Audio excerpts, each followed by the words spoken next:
Baik, bismillahirrahmanirrahim. Assalamualaikum warahmatullahi wabarakatuh. Selamat malam teman-teman semuanya. Terima kasih kehadiran pada malam hari ini.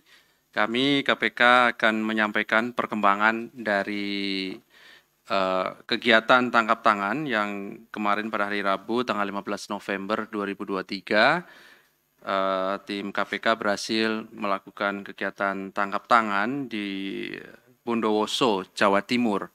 Dan saya kira dari kemarin teman-teman sudah mengikuti kegiatan dari tim penyidik KPK dimaksud, tentu setelah dilakukan permintaan keterangan terhadap para terperiksa dan kemudian berdasarkan kecukupan alat bukti ditemukan peristiwa pidana dan orang yang dapat dipertanggungjawabkan secara hukum dalam gelar perkara ataupun ekspos yang dihadiri oleh penyelidik, penyidik, penuntut, struktural penindakan, dan juga pimpinan. Selengkapnya nanti akan dibacakan beberapa poin dari perkembangan kegiatan tangkap tangan dimaksud oleh Pak Deputi Penindakan yang juga hadir pelaksana harian Direktur Penyidikan, Mas Tessa Mahardika. Setelah dibacakan, kami akan tunjukkan barang bukti dalam kegiatan tangkap tangan dimaksud dan setelahnya kami persilahkan kepada teman-teman untuk bertanya lebih lanjut dan kita fokuskan pertanyaan dari teman-teman adalah terkait dengan kegiatan tangkap tangan yang KPK lakukan kemarin karena kami sangat yakin banyak pertanyaan dan pendalaman lebih jauh terkait dengan fakta-fakta dari perkembangan perkara dimaksud.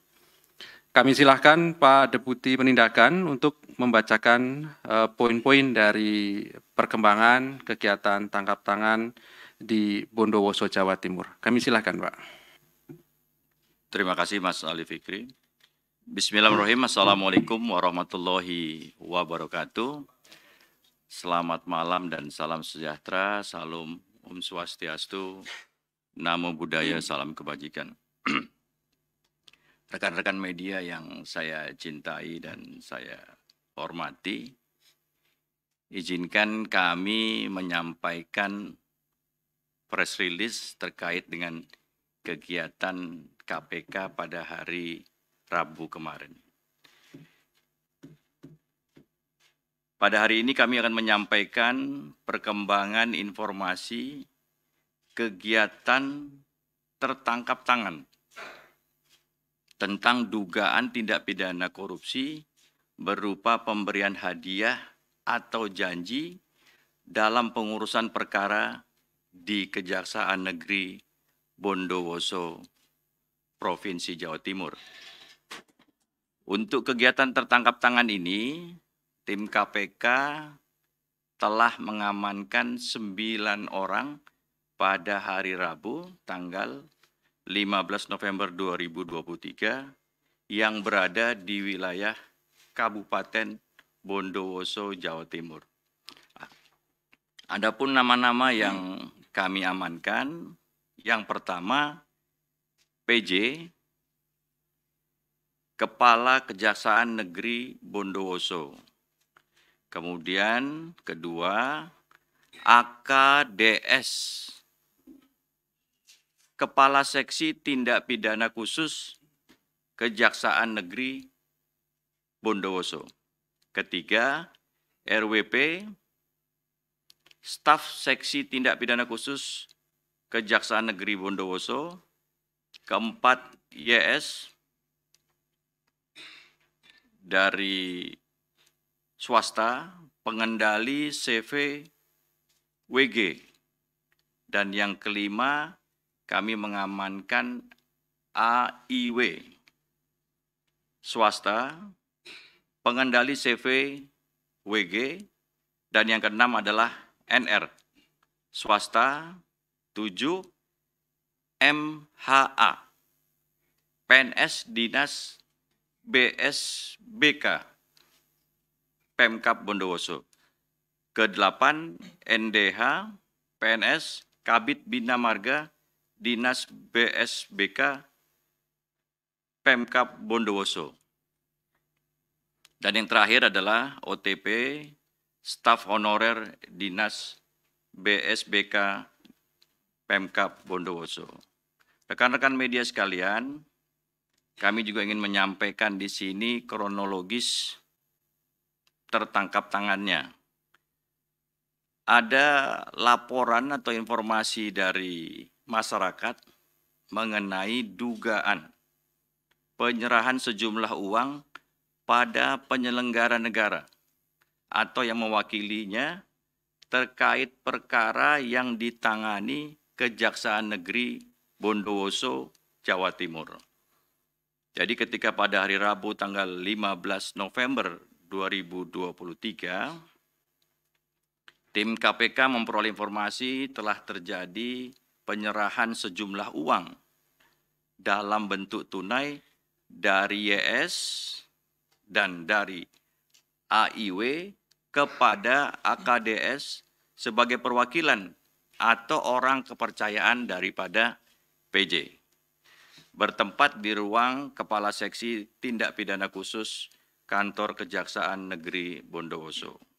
Kemudian informasi tersebut tim KPK bergerak dengan menjadi 2 tim, mengamankan PJ, AKDS, YS, dan AIW, dan dibawa ke Polres Bondowoso untuk kita ambil keterangan awalnya. Rekan-rekan sekalian, dalam kegiatan tersebut turut kita amankan uang tunai sejumlah 225 juta. Berikutnya, para pihak yang diamankan beserta barang bukti dimaksud dibawa ke Gedung Merah Putih KPK Jakarta untuk selanjutnya kita lakukan permintaan keterangan. Rekan-rekan sekalian, tentunya dengan semangat anti korupsi yang kuat dari masyarakat, KPK menindaklanjuti menerima informasi dari laporan masyarakat dugaan tindak pidana korupsi. Sebagaimana aturannya, SOP-nya, dari informasi dan bahan keterangan tersebut, kita dalami dan kita yakini sehingga kita tingkatkan ke penyelidikan. Dilihat sudah ada kecukupan alat bukti, kita naikkan ke tingkat penyidikan. Sehingga pada malam hari ini kami umumkan beberapa tersangka diantaranya, pertama, PJ, Kepala Kejaksaan Negeri Bondowoso. Kemudian kedua, AKDS, Kepala Seksi Tindak Pidana Khusus Kejaksaan Negeri Bondowoso. Ketiga, kami menetapkan YSS, swasta pengendali CVWG, dan yang terakhir kami menetapkan AIW sebagai tersangka, yaitu swasta pengendali CVWG. Rekan-rekan media, berikutnya saya akan menyampaikan kronologis peristiwa yang telah kami kerjakan.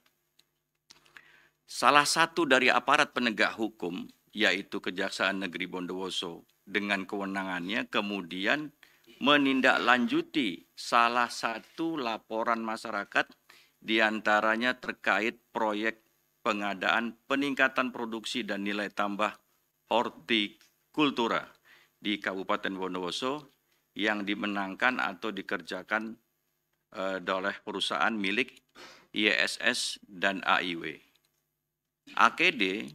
AKDS, dalam jabatannya selaku Kepala Seksi Pidana Khusus Kejaksaan Negeri Bondowoso atas perintah PJ, selaku Kepala Kejaksaan Negeri Bondowoso kemudian melaksanakan penyelidikan terbuka kaitannya dengan tindak pidana yang dilaporkan masyarakat tadi.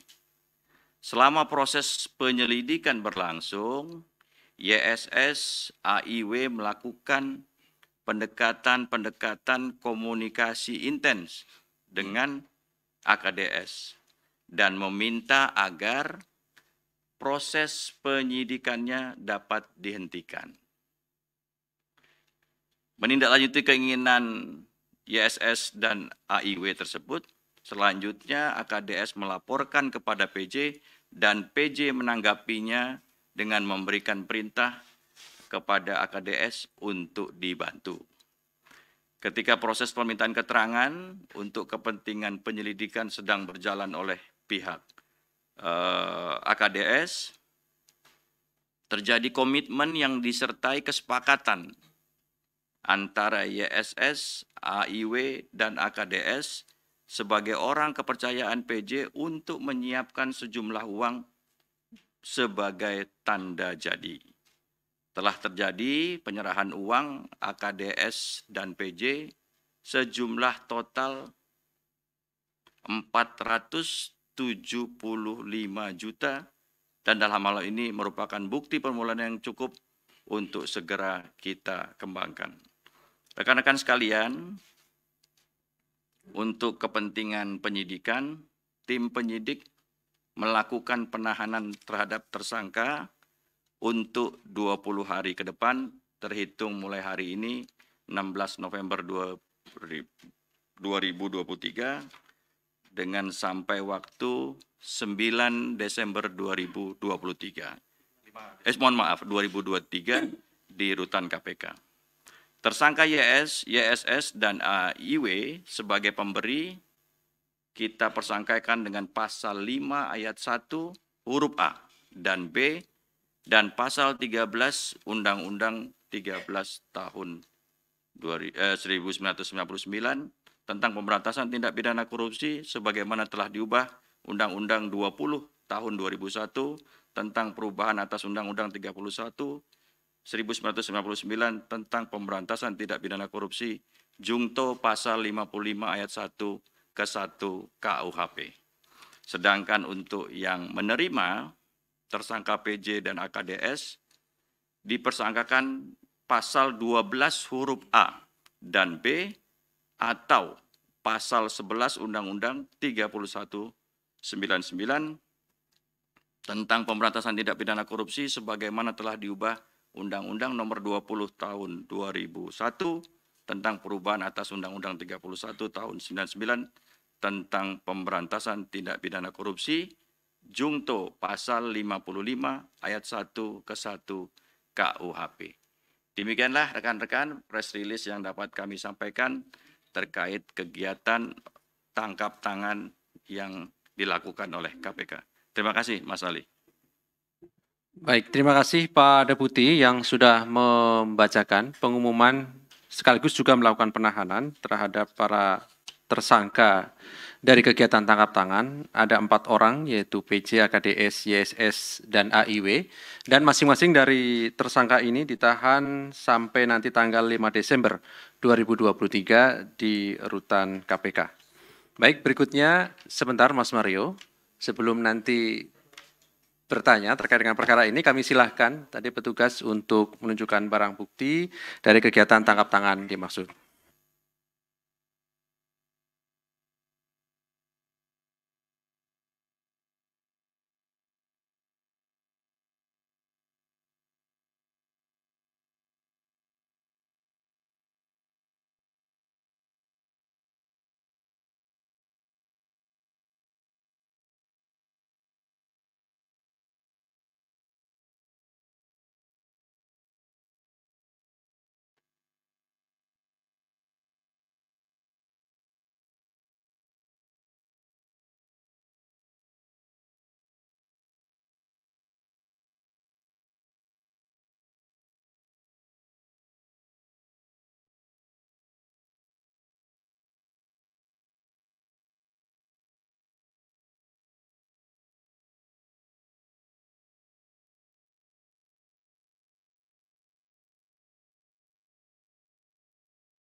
Udah.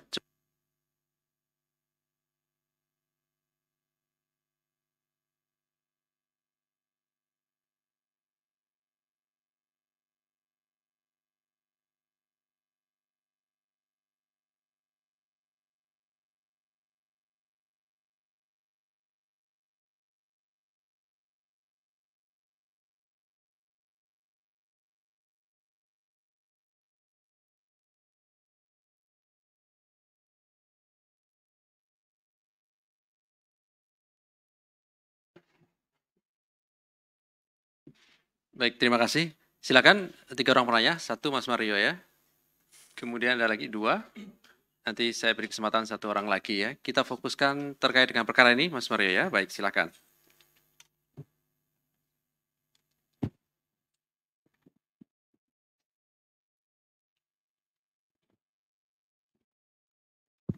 Tes. Ya, terima kasih. Saya Mario dari Metro TV.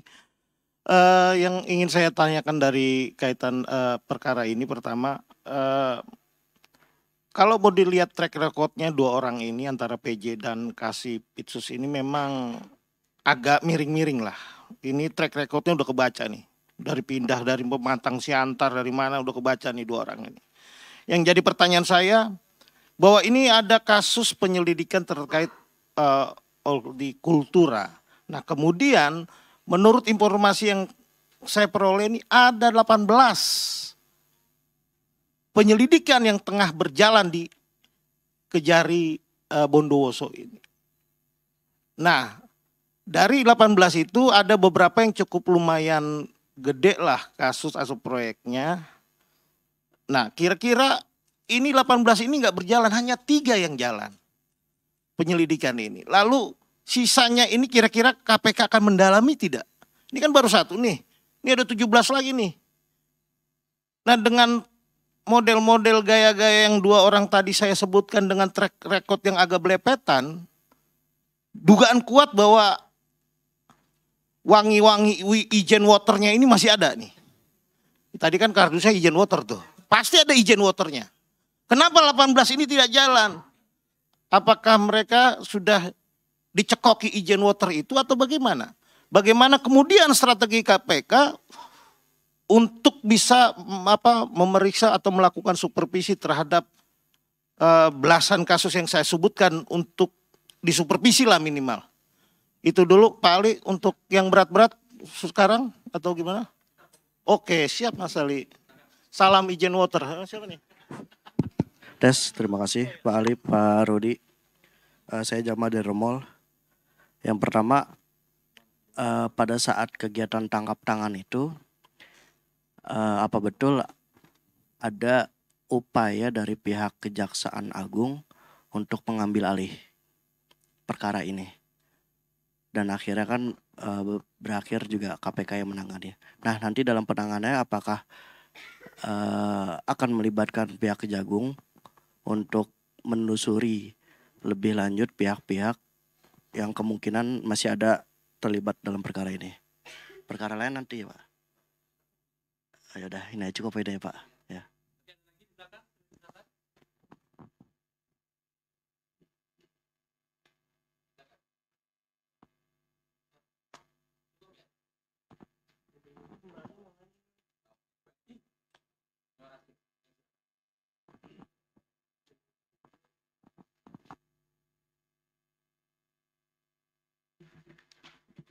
Terima kasih Mas Mario atas pertanyaannya. Ini support buat KPK ini Mas Ali pertanyaannya. Terima kasih banyak informasinya setelah mensuplai bahwa Kejaksaan Negeri Bondowoso ada 18 perkara yang sedang ditangani. Dalam penyelidikan yang dilakukan oleh tim kami baru melihat ada 4 perkara. Yang pertama tentang hortikultura, kemudian tentang pembangunan gedung rehabilitasi puskesmas di Wringin, dan yang ketiga pembangunan gedung puskesmas di Botolinggo, dan yang terakhir adalah rekonstruksi ruas jalan Kerajaan Andung Sari. Nah, kami baru melihat ada 4 penyelidikan yang sedang berjalan. Dengan adanya informasi ini tentunya kami, kan KPK ini punya korsup ya, tentunya akan kita perdayakan juga untuk bersama-sama dengan kejaksaan kita mendalami kembali dan mengembangkan. Kalau memang ada bukti yang cukup, tentunya kita akan tangani. Itu mungkin Mas Mario. Dan yang kedua, untuk Mas Jamal, apakah ada upaya dari kejaksaan? Tentunya KPK ini kan tidak berdiri sendiri ya. Tentu Mas Jamal juga tahu bahwa KPK itu terdiri dari beberapa pegawai ya, sumber-sumber salah satunya adalah dari kejaksaan. Kita punya hubungan yang cukup baik, intens sama teman-teman kejaksaan dalam setiap menangani proses penyidikan dan penuntutan di KPK itu. Jadi keterlibatannya ya kita selalu manfaatkan keberadaan teman-teman yang ada di sini. Dan untuk kedepannya ya kita tentunya punya fungsi dan peran sebagai koordinator dan supervisi, ini akan kita manfaatkan untuk lebih memaksimalkan lagi kinerja KPK. Mungkin itu Mas Jamal yang dapat kami sampaikan. Terima kasih. Baik, terima kasih Pak Deputi. Saya kira cukup ya teman-teman. Ada lagi terkait dengan perkara ini? Silakan. Cukup ya? Nggak ada lagi. Baik.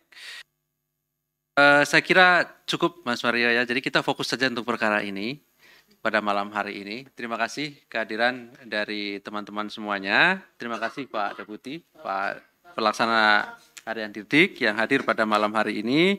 Kami akhiri. Assalamualaikum warahmatullahi wabarakatuh. Waalaikumsalam.